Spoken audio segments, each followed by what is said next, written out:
দেশ সংস্কার মানে কি? আমরা বৈষম্যের ভিতরে আছি, আমাদেরকেও সংস্কার করতে হবে।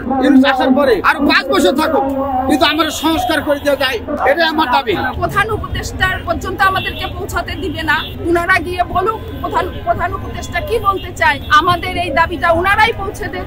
আমরা নিজের জমি বিক্রি করে, গরু বিক্রি করে, গাড়ি বিক্রি করে, জমি করতে আমরা ছোট ছোট প্রতিবন্ধী স্বল্প আমি নিজে ঢুকাইছি আমার প্রতিষ্ঠানে।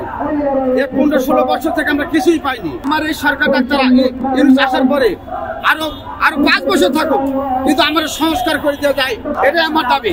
এই শাহবাগে আমরা 14 দিন রাত দিন অবস্থান করেছি, কিন্তু বিগত স্বৈরাচার সরকার আমাদেরকে শুধু আশ্বাসের পর আশ্বাস দিয়েছে এবং আমাদের ছোট্ট একটা দাবি ছিল যে এমপিও চাই।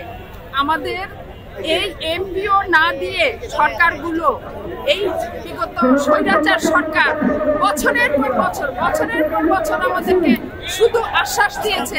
আমাদের কথা হচ্ছে প্রধান উপদেষ্টার পর্যন্ত আমাদেরকে পৌঁছাতে দিবে না, তাহলে উনারা গিয়ে বলুক প্রধান উপদেষ্টা কি বলতে চায়, আমাদের এই দাবিটা উনারাই পৌঁছে দেন। আমাদের কথা আপনাদের মাধ্যমে হতে পারে, যে আপনাদের মাধ্যমে, আপনাদের মিডিয়ার মাধ্যমে উপদেষ্টা, মাননীয় উপদেষ্টার কাছে পৌঁছে যাবে। এটা আমরা চাই যে আপনারা পৌঁছে দেন। আমরা তো মূলত হলো শিক্ষক কর্মচারী, আমরা তো তাদের সাথে কথা বলবো না, আমাদের কথা বলতে দিতে হচ্ছে না, তাহলে এটা কি বৈষম্য না? আসলে এটাকে বৈষম্য না? আমরা তো আজ থেকে 10 থেকে 15 বছর হচ্ছে মানে এই বৈষম্যর শিকার। আমরা 10 থেকে 15 বছর বৈষম্যর শিকার। আমরা বিনা টাকায় কঠোর পরিশ্রমে আমরা প্রতিবন্ধী বাচ্চাদের লালন পালন করে আসছি। আমাদেরকে দুইবার প্রতিশ্রুতি দেওয়া হয়েছে। 9-এর নীতিমালা 19-এর নীতিমালা অনুযায়ী 2020 সালে আমাদেরকে অনলাইনে আবেদন করে নেওয়া হয়েছে এমপিও এবং স্বীকৃতি দেওয়ার জন্য। আজকে 2024 সাল, এখন পর্যন্ত আমরা কোনো সিদ্ধান্ত পাই নাই। গত 4 মাস আগে একবার আন্দোলন করা হয়েছিল, তখন বলছিল যে 4 থেকে 5 মাসের মধ্যে করা হবে। 4 থেকে 5 মাস, আজকে আমরা এই জায়গায় এসে দাঁড়াচ্ছি 4-5 মাস পরে।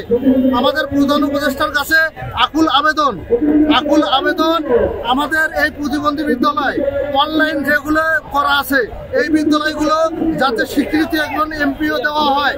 এই এমপিও দিলে আমরা সাধারণ যে প্রতিবন্ধী বাচ্চাগুলো আছে এদের মানে যত্ন নিতে পারবো, আরো আগ্রহী হবে আমাদের শিক্ষক কর্মচারী যারা আছে।